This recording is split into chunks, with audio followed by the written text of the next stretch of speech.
on your great philosophers and being remembered.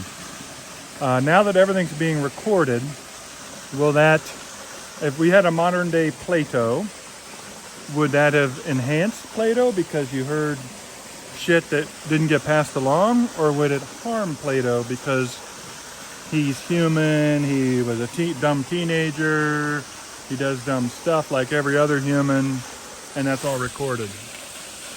Grab it.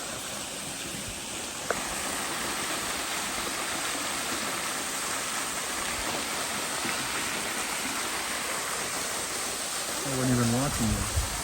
Okay. It can help or it can hurt depending on how it goes. And for different people, it's all variables. It'll help it spread in the beginning. You know what I mean? To become mimetic and gain attention, you need an entertainer, jester combined. And then,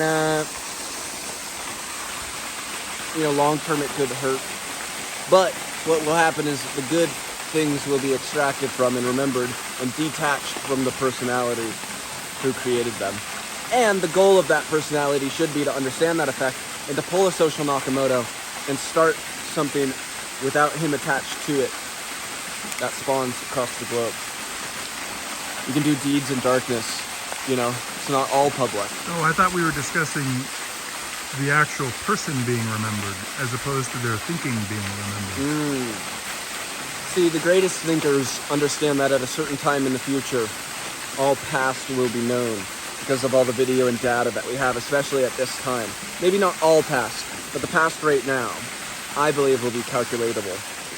And to that degree, all your actions are being seen by God to some degree, a future God, which will be able to take all the data and pick out exactly how everything happened.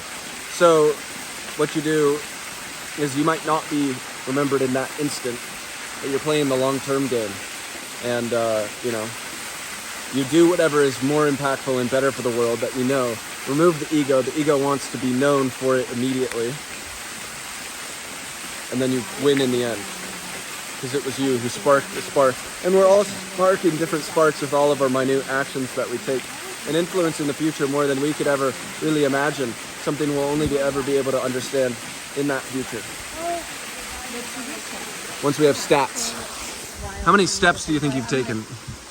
How many dollars do you think you've lost just out of your pockets? Steps? 11,400. See, we're already calculating the data.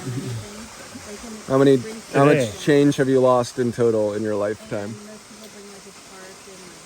Dollar bills. Dollars too? Yeah.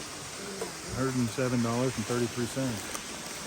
I recorded it each time it happened. Whenever I get change, I throw it. Because I say I'm making change. And because I believe that the value of someone finding that is higher than the actual value of the coin. Correct. So I'm manipulating them into a better reality where they think they're luckier and believe in themselves more simply by a small act of finding some change. And they believe more in abundance. Yeah.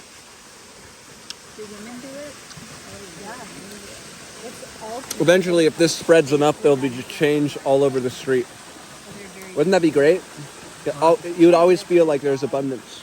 You need a few $100, take a few $100. It's like the grocery store thing, except infecting just the earth. What's that? What grocery store? You know how the grocery store, there's pennies and dimes and stuff, if you need some extra change? Right. I love those. This will definitely become a thing with the death of the dollar. As inflation increases? And throw Bitcoin all over the street. No.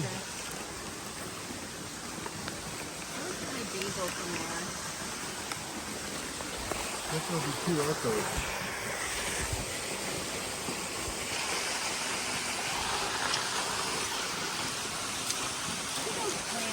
Throw out of the rock up there. Sugar. Very carefully. Yeah. How does the food even land there? And then not get And then washed keep away going. with the rain? Right. That is crazy. Jeff, you're gonna go swimming? Yeah. I think you should.